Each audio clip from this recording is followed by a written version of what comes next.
Hello friends, welcome to my YouTube channel GTM classes.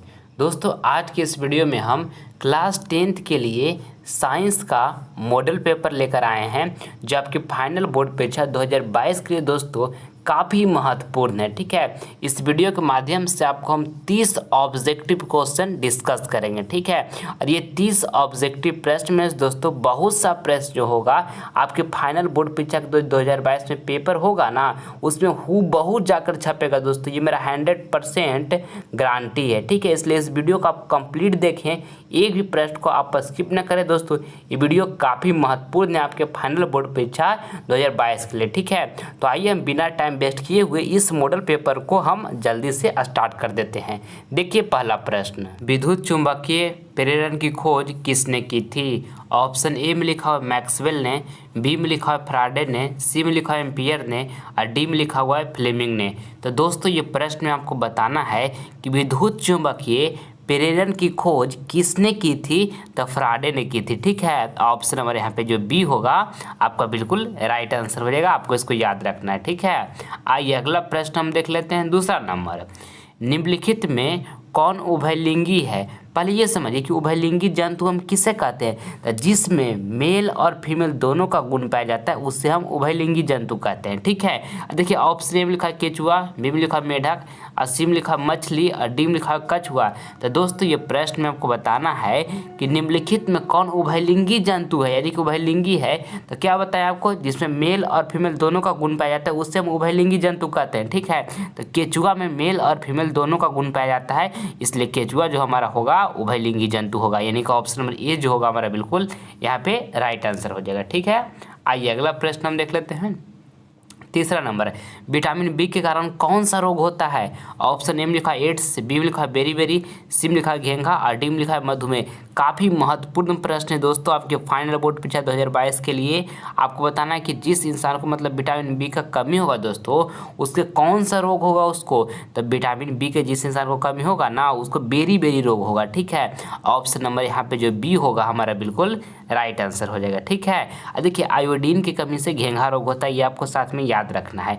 और देखिए insulin की कमी से मधुमेह रोग होता है, ये भी आपको साथ में याद रखना है। आपका बोर्ड एग्जाम में पूछा जाएगा, काफ़ी महत्वपूर्ण है ये प्रश्न, आपको ध्यान में रखना है। देखिए चौथा नंबर प्रश्न अब कहता है इसमें कि किसी माध्यम में अपर्तनांक का मान होता है। ऑप्शन ए में लिखा है साइन आई, बी में लिखा है साइन आर और सी में लिखा है साइन आई इक्वल टू में लिखा है साइन आर।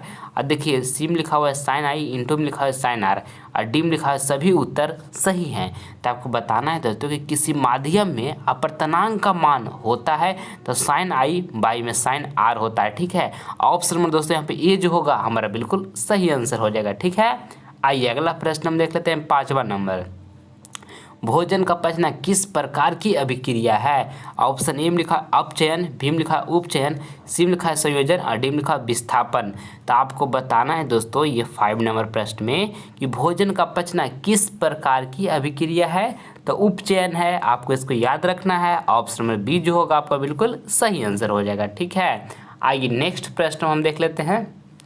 6 नंबर, तारे क्यों टिमटिमाते हैं? बताइए। ऑप्शन ए में लिखा है वायुमंडलीय प्रवर्तन, बी में लिखा है वर्ण विक्षेपण, सी में लिखा है प्रकाश के परिकीर्णन और डी में लिखा है इनमें से कोई नहीं। तो इस छठा नंबर प्रश्न में आपको बताना है आपको मेरे प्यारे साथियों कि तारे क्यों टिमटिमाते हैं, तो वायुमंडलीय अपवर्तन के कारण तारे टिमटिमाते हैं। आपको इसको याद रखना है। ऑप्शन नंबर ए जो होगा हमारा बिल्कुल राइट आंसर हो जाएगा। ठीक है, आइए अगला प्रश्न हम देख लेते हैं। 7वां नंबर, शुद्ध जल का पीएच मान कितना होता है? ये प्रश्न तो आपके फाइनल बोर्ड पे चलिए लल्लन टॉप प्रश्न है, बहुत बार इसको रिपीट किया गया है। ठीक है, ऑप्शन ए में लिखा हुआ है 4, बी में लिखा है 5 और सी में लिखा है 6 और डी में लिखा हुआ है 7। तो आपको बताना है कि शुद्ध जल का पीएच मान कितना होता है, तो 7 होता है। आपको इसको याद कर लेना है एकदम अच्छे तरीके से। ऑप्शन नंबर डी बिल्कुल राइट आंसर हो जाएगा। देखिए अम्लीय विलयन का जो पीएच मान होता है दोस्तों वो 7 से कम होता है, ये आपको याद रखना है। ठीक है, देखिए क्षार विलयन का जो पीएच मान होता है वो 7 से अधिक होता है, ये भी आपको साथ में याद रखना है। और उदासीन विलयन का जो पीएच मान होता है वो 7 के बराबर होता है। ये तीनों पॉइंट को आपको ध्यान में रखना है। ठीक है, आइए अगला प्रश्न हम देख लेते हैं। 8 नंबर, आधुनिक आवर्त सारणी में वर्गों की संख्या होती है? काफ़ी महत्वपूर्ण प्रश्न है आपके फाइनल बोर्ड परीक्षा के लिए। ऑप्शन ए में लिखा है 9, बी में लिखा है 18, सी में लिखा है 11 और डी में लिखा है 10। तो आपको बताना है दोस्तों कि आधुनिक आवर्त सारणी में वर्गों की संख्या होती है, तो वर्गों की संख्या 18 होती है। ठीक है, ऑप्शन नंबर यहाँ पे जो बी होगा हमारा बिल्कुल राइट आंसर हो जाएगा। वर्गों यानी कि ग्रुप दोस्तों, आधुनिक आवर्त सारणी में जो ग्रुप की जो संख्या होती है हमारा 18 होती है। ऑप्शन नंबर बी हमारा बिल्कुल राइट आंसर है जाए। और देखिए आधुनिक आवर्त सारणी में आवर्त की संख्या कितनी होती है, यानी कि पीरियड की संख्या कितनी होती है, तो 7 होती है। आपको भी याद रखना है। ठीक है, आइए नेक्स्ट प्रश्न हम देख लेते हैं। 9 नंबर, नर युग्मक एवं मादा युग्मक के संकलन को कहते हैं? काफ़ी महत्वपूर्ण प्रश्न है आपके फाइनल बोर्ड परीक्षा 2022 के लिए। ऑप्शन ए में लिखा है निषेचन, बी में लिखा अंकुरन, सी में लिखा परागन, देखिए डी में लिखा किण्वन। तो 9 नंबर प्रश्न में आपको बताना है दोस्तों कि नर युग्मक एवं मादा युग्मक के संकलन को कहते हैं, तो निषेचन कहते हैं। ठीक है, आपको इसको याद रखना है। ऑप्शन नंबर ए जो होगा हमारा बिल्कुल राइट आंसर हो जाएगा। ठीक है, आइए नेक्स्ट प्रश्न हम देख लेते हैं 10 नंबर। और दोस्तों ये मॉडल पेपर का जो आपको हम 30 सुपर प्रश्न बता रहे हैं, आपके फाइनल बोर्ड परीक्षा दोस्तों 2022 का जो पेपर होगा उसमें 30 में से दोस्तों बहुत सा प्रश्न जो होगा हूबहू जाकर टपकेगा। ये मेरा दोस्तों 100% गारंटी है। इसलिए इस वीडियो का आप एक भी प्रश्न को स्किप ना करें, वीडियो को शुरू से लेकर अंत तक आप जरूर देखें। ठीक है, सारे प्रश्न आपके फाइनल बोर्ड परीक्षा 2022 के लिए काफ़ी महत्वपूर्ण साबित होगा। देखिए 10वां नंबर प्रश्न, सबसे कठोर तत्व है कौन है? तत्व कौन है? ऑप्शन ए में लिखा पत्थर, बी में लिखा हीरा, देखिए सी में लिखा कार्बन और डी में लिखा ऑक्सीजन। तो दोस्तों आपको 10 नंबर प्रश्न बताना है कि सबसे कठोर तत्व कौन है। तो हीरा जो है दोस्तों ये सबसे कठोर तत्व है। ऑप्शन नंबर यहाँ पे बी जो होगा हमारा बिल्कुल राइट आंसर हो जाएगा। ठीक, आइए अगला प्रश्न हम देख लेते हैं। 11 नंबर, पीतल उदाहरण है? ऑप्शन ए में लिखा है धातु का, बी में लिखा है अधातु का, सी में लिखा है मिश्रण का और डी में लिखा है उपधातु का। काफ़ी महत्वपूर्ण प्रश्न है दोस्तों आपके फाइनल बोर्ड परीक्षा के लिए। आपको बताना है कि पीतल उदाहरण है, तो पीतल जो उदाहरण है मिश्रण का उदाहरण है। ठीक है, ऑप्शन नंबर यहाँ पे सी जो होगा हमारे यहाँ पे बिल्कुल राइट आंसर हो जाएगा। ठीक है, अब पीतल मिश्रण है, मगर ये मिश्रण किसका है? तो कॉपर, सी यू जिसको डिनोट करते हैं, यू लिखा हुआ है यहाँ पे, सी यू प्लस में जेड एन। यानी कि दोस्तों जो पीतल हमारा है ये मिश्रण है, तो किसका मिश्रण है? तो कॉपर, जिसको हम सी यू से डिनोट करते हैं, और प्लस में जिंक यानी जेड एन, यानी कि कॉपर और जिंक का मिश्रण है पीतल। ये भी आपको साथ में याद रखना है, आपके बोर्ड एग्जाम में पूछे जाते हैं। ठीक है, आइए नेक्स्ट प्रश्न हम देख लेते हैं। 12 नंबर, शरीर की सबसे लंबी कोशिका कौन सी होती है? काफ़ी महत्वपूर्ण प्रश्न है आपके फाइनल बोर्ड परीक्षा के लिए। ऑप्शन ए में लिखा हो हृदय कोशिका, बी में लिखा है तंत्रिका कोशिका और सी में लिखा मस्तिष्क कोशिका और डी में लिखा है इनमें से कोई नहीं। तो आपको 12 नंबर प्रश्न में बताना है दोस्तों कि शरीर की सबसे लंबी कोशिका कौन सी है? तो तंत्रिका कोशिका है। ठीक है, ऑप्शन नंबर यहाँ पे जो बी होगा हमारा बिल्कुल option number B right answer हो जाएगा। ठीक है, आइए नेक्स्ट प्रश्न हम देख लेते हैं। 13 नंबर, मस्तिष्क उत्तरदायी होता है? ऑप्शन ए में लिखा है सोचने के लिए, बी में लिखा है हृदय स्पंदन के लिए, सी में लिखा है शरीर का संतुलन बनाने के लिए और डी में लिखा है सभी के लिए। तो 13 नंबर प्रश्न में आपको बताना है दोस्तों कि मस्तिष्क उत्तरदायी होता है, तो सोचने के लिए भी होता है और हृदय स्पंदन के लिए भी होता है और शरीर का संतुलन बनाने के लिए भी होता है। ठीक है, यानी हमारा राइट आंसर जो होगा सभी के लिए, यानी कि ऑप्शन नंबर डी जो होगा दोस्तों हमारा यहाँ पे बिल्कुल राइट आंसर हो जाएगा। ठीक है, आइए नेक्स्ट प्रश्न हम देख लेते हैं। 14 नंबर, विद्युत बल्ब में फिलामेंट तार बना होता है? ऑप्शन ए में लिखा है एल्युमिनियम का, बी में लिखा है तांबे का और सी में लिखा है लोहे का, डी में लिखा है टंगस्टन का। तो आपको 14 नंबर प्रश्न में बताना है दोस्तों कि विद्युत बल्ब में फिलामेंट तार बना होता है तो टंगस्टन का बना होता है। ठीक है, आपको इसको याद रखना है। ऑप्शन नंबर डी जो होगा हमारा बिल्कुल राइट आंसर हो जाएगा। पीला वाला बल्ब जो होता है ना आपका घर में लगा हुआ, तो उसका जो फिलामेंट होता है वो टंगस्टन का बना होता है। जब भी आपको पीला वाला बल्ब पर नजर जाए तो आपको ध्यान देना है कि देखिए इसका फिलामेंट जो ये होता है ना वो टंगस्टन का बना होता है। सर बताए थे कि पीला वाला बल्ब जो होता है उसका जो फिलामेंट होता है क्या चीज़ का बना होता है? टंगस्टन का बना होता है। इस तरह से करके आपको हमेशा याद करके रखना है, कभी भी नहीं भूलिएगा। ठीक है, देखिए विद्युत हीटर का जो कुंडली होता है दोस्तों, विद्युत हीटर का जो कुंडली होता है ना वो नाइक्रोम का बना होता है। ये भी आपको साथ में याद रखना है। ठीक है, आइए नेक्स्ट प्रश्न हम देख लेते हैं। 15 नंबर, मेंडल ने अपने प्रयोगों के लिए किस पौधे को चुना? ऑप्शन ए में लिखा है आम, बी में लिखा है गुलाब, और सी में लिखा है गेहूं, और डी में लिखा है मटर। तो आपको 15 नंबर प्रश्न में बताना है कि मेंडल ने अपने प्रयोगों के लिए किस पौधे को चुना? तो मटर का चुना, केरैया को दोस्तों। ऑप्शन नंबर डी जो होगा हमारा बिल्कुल राइट आंसर हो जाएगा। ठीक है, जैसे आप मटर के खेत में बैठते होंगे तो वहाँ पर उस मटर खाते हैं, तो याद कीजिए कि मेंडल ने अपने प्रयोग किए थे वो किस पौधे को चुने थे? तो यही मटर के पेड़ को चुने थे। इस तरह से समझ के आपको हमेशा मतलब कुछ अपना ट्रिक लगाकर याद कर लेना है। ठीक है, तो आप कभी भी नहीं भूलिएगा। आइए अगला प्रश्न देखते हैं।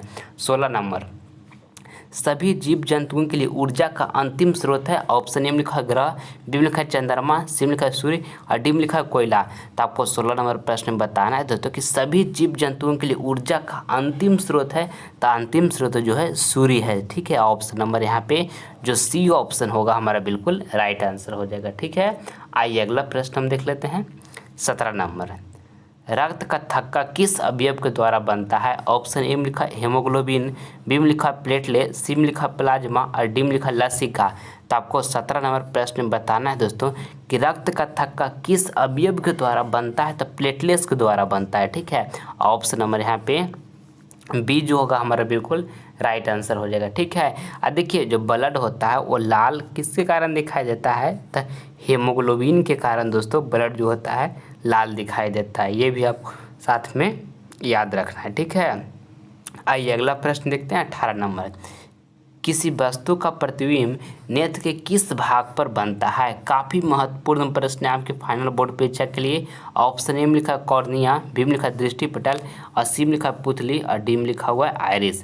तो 18 नंबर प्रश्न में आपको बताना है दोस्तों कि किसी वस्तु का प्रतिबिंब नेत्र के किस भाग पर बनता है? तो दृष्टिपटल पर बनता है। ठीक है, ऑप्शन नंबर यहाँ पे जो बी होगा हमारा बिल्कुल राइट आंसर हो जाएगा। ठीक है, और नेत्र दान में दोस्तों नेत्र का कौन सा भाग दान में दिया जाता है? तो कॉर्निया को दान में दिया जाता है। ठीक है, ये भी आपको साथ में याद रखना है। आइए अगला प्रश्न हम देख लेते हैं। 19 नंबर, और दोस्तों अगर जो आप अभी तक हमारे चैनल को सब्सक्राइब नहीं किए हैं तो प्लीज़ दोस्तों इस चैनल को आप सब्सक्राइब कर लें। इससे आपको फ़ायदा क्या होगा कि जब हम लाइव क्लास आएंगे तो उसका नोटिफिकेशन जो होगा सबसे पहले आपको प्राप्त होगा। ठीक है, देखिए 19 नंबर प्रश्न इसमें कहता है कि स्वपोषी पोषण के लिए आवश्यक है। ऑप्शन ए में लिखा क्लोरोफिल, बी में लिखा है सूर्य का प्रकाश, सी में लिखा है CO2, और डी में लिखा है सभी। तो 19 नंबर प्रश्न में आपको बताना है दोस्तों कि स्वपोषी पोषण के लिए आवश्यक है, तो क्लोरोफिल भी आवश्यक है दोस्तों, और सूर्य का प्रकाश भी आवश्यक है, और CO2 यानी कार्बन डाइऑक्साइड भी आवश्यक है। यानी कि हमारा राइट आंसर जो होगा सभी। ऑप्शन नंबर यहाँ पे जो डी होगा हमारा बिल्कुल राइट आंसर हो जाएगा। ठीक है, आइए अगला प्रश्न हम देख लेते हैं। 20 नंबर, 1 मिली एम्पियर बराबर होता है। ऑप्शन ए में लिखा है 10⁻³ एम्पियर, बी में लिखा है 10⁻² एम्पियर, और सी में लिखा है 10⁻1 एम्पियर, और डी में लिखा है 10⁻6 एम्पियर। तो 20 नंबर प्रश्न में आपको बताना है दोस्तों कि 1 मिली एम्पियर बराबर होता है तो 10⁻³ एम्पियर होता है। ऑप्शन नंबर दोस्तों यहाँ पे ए जो होगा हमारा बिल्कुल राइट आंसर हो जाएगा। ठीक है, आइए अगला प्रश्न हम देख लेते हैं। 21 नंबर, प्रकाश के प्रवर्तन के कितने नियम हैं? ये तो बउआ वाला प्रश्न है, एकदम हलवा प्रश्न है दोस्तों। ऑप्शन ए में लिखा है 1, बी में लिखा है 2, और सी में लिखा है 3, और डी में लिखा है 4। आपको बताना कि प्रकाश के प्रवर्तन के कितने नियम हैं? तो 2 नियम हैं। ऑप्शन नंबर यहाँ पे जो बी होगा हमारा बिल्कुल राइट आंसर हो जाएगा। ठीक है, अब प्रकाश के अपवर्तन के कितने नियम हैं? तो प्रकाश के अपवर्तन के भी 2 नियम है। ये भी आपको साथ में याद रखना है। ठीक है, आइए अगला प्रश्न हम देख लेते हैं। 22 नंबर, और दोस्तों ये 30 ऑब्जेक्टिव क्वेश्चन जो आपको हम बता रहे हैं इसमें से जो भी प्रश्न आपको याद नहीं है उससे आपको नोटबुक पर लिख कर याद कर लेना है। ठीक है, इससे आपको फ़ायदा क्या हुआ कि आपका जो प्रश्न याद नहीं है वो आपको हमेशा के लिए याद हो जाएगा और आपका preparation day by day increase करते जाएगा। ठीक है, अगर जो दोस्तों आपका टारगेट है कि मुझे 480 प्लस मार्क्स लाना है तो आपको जी जान से मेहनत करना अब स्टार्ट कर देना होगा। ठीक है, क्योंकि अब आपके पास समय कम बचा है तो आपको दोस्तों पूरी लगन और जोश के साथ पढ़ाई करना होगा, ठीक है। अगर जो अपनी माता पिता की आंखों में दोस्तों खुशी के आंसू बहाना चाहते हैं तो आज आपको मेहनत करना पड़ेगा, ठीक है। जिस दिन दोस्तों आपको 480 प्लस मार्क्स प्राप्त होगा उस दिन माँ और पिता के चेहरों को गौर से देखिएगा दोस्तों कि उनके आंखों में खुशी की आंसू बहेगा। वो पल आपके लिए काफ़ी लाजवाब होगा। उसके लिए आज आप मेहनत नहीं कर सकते हैं, आप करिए मेहनत। आपके अंदर इतना टैलेंट है, इतना क्षमता है कि आप 480 प्लस मार्क्स ला सकते हैं। दोस्तों आज तक जो आपके बारे में गलत समझते आया, भला बुरा कहते आया है, यही समय है दोस्तों कि 480 प्लस मार्क्स लाकर उनका मुंह को आप बंद कर दीजिए, ठीक है। अब आपके अंदर ये क्षमता है, आप कर सकते हैं, बशर्ते आपको कंटिन्यू लगातार पढ़ाई करते रहना होगा, ठीक है। देखिए 22 नंबर प्रश्न अब हम देखते हैं। और अदर सब्जेक्ट का हमारा वीडियो देखना चाहते हैं तो डिस्क्रिप्शन में जाइए, और भी सब्जेक्ट का दोस्तों हम वीडियो बनाए हैं जो काफ़ी शानदार तरीके से आपको उसमें डिटेल्स किया गया है। जाकर डिस्क्रिप्शन में उसका आपको वीडियो का प्लेलिस्ट मिल जाएगा, एक बार जाकर पर आप देखें, उससे आपको भी काफ़ी मदद मिलेगा, ठीक है। देखिए 22 नंबर प्रश्न कहता है कि डीजल का उपयोग होता है, ऑप्शन एम लिखा हुआ है भारी वाहनों में, और बीम लिखा है रेल के इंजनों में, और सीम लिखा है विद्युत उत्पादन में, और यहाँ डीम लिखा इन सभी में। तो आपको दोस्तों ये 22 नंबर प्रश्न में बताना है कि डीजल का उपयोग होता है। तो देखिए भारी वाहनों में भी डीजल का उपयोग होता है, ठीक है, और रेल के इंजनों में भी डीजल का उपयोग होता है, और देखिए विद्युत उत्पादन में भी दोस्तों डीजल का उपयोग होता है, ठीक है। इन्हें हमारा जो राइट आंसर होगा इन सभी में, ऑप्शन हमारे यहाँ पे डी जो होगा हमारा बिल्कुल राइट आंसर हो जाएगा, ठीक है। आइए अगला प्रश्न हम देख लेते हैं। 23 नंबर प्रकाश किस रंग का तरंगदैर्घ्य सबसे अधिक होता है? काफ़ी महत्वपूर्ण प्रश्न है आपके फाइनल बोर्ड परीक्षा के लिए। ऑप्शन ए लिखा बैगनी, बी लिखा हरा, सी लिखा लाल, और डी लिखा इनमें से कोई नहीं। तो आपको बताना है दोस्तों ये प्रश्न है कि प्रकाश किस रंग का तरंगदैर्घ्य सबसे अधिक होता है। तो लाल रंग का जो तरंगदैर्घ्य होता है दोस्तों वो सबसे अधिक होता है, ठीक है। ऑप्शन नंबर यहाँ पे सी जो होगा हमारा बिल्कुल राइट आंसर हो जाएगा, ठीक है। देखिए किस रंग का तरंगदैर्घ्य सबसे कम होता है? तो बैगनी रंग का जो तरंगदैर्घ्य होता है सबसे कम होता है। आपको इसको याद रखना है, काफ़ी महत्वपूर्ण प्रश्न है। देखिए 24 नंबर कहता है शुक्राणु का निर्माण होता है। ऑप्शन ए लिखा गर्भाशय में, और बी लिखा वृषण में, और सी लिखा अंडाशय में, और डी लिखा इन सभी में। तो दोस्तों आपको 24 नंबर प्रश्न में बताना है कि शुक्राणु का निर्माण होता है तो वृषण में होता है शुक्राणु का निर्माण, ठीक है। ऑप्शन नंबर यहाँ पे बी जो होगा हमारा बिल्कुल राइट आंसर हो जाएगा, ठीक है। आइए अगला प्रश्न हम देख लेते हैं। अगला प्रश्न दोस्तों हमारा 25 नंबर है। आपको बताना है कि निम्न में से किसे चाकू से काटा जा सकता है। ऑप्शन ए में लिखा लिथियम, बी में लिखा है सोडियम, और सी में लिखा है दोनों, और डी में लिखा है इनमें से कोई नहीं। तो आपको 25 नंबर प्रश्न में बताना है दोस्तों कि निम्न में से किसे चाकू से काटा जा सकता है। तो लिथियम को भी चाकू से काटा जा सकता है दोस्तों, और सोडियम को भी चाकू से काटा जा सकता है, ठीक है। देखो राइट आंसर जो होगा दोनों, ऑप्शन नंबर यहाँ पे सी जो होगा हमारा बिल्कुल राइट आंसर हो जाएगा, ठीक है। आइए अगला प्रश्न हम देख लेते हैं।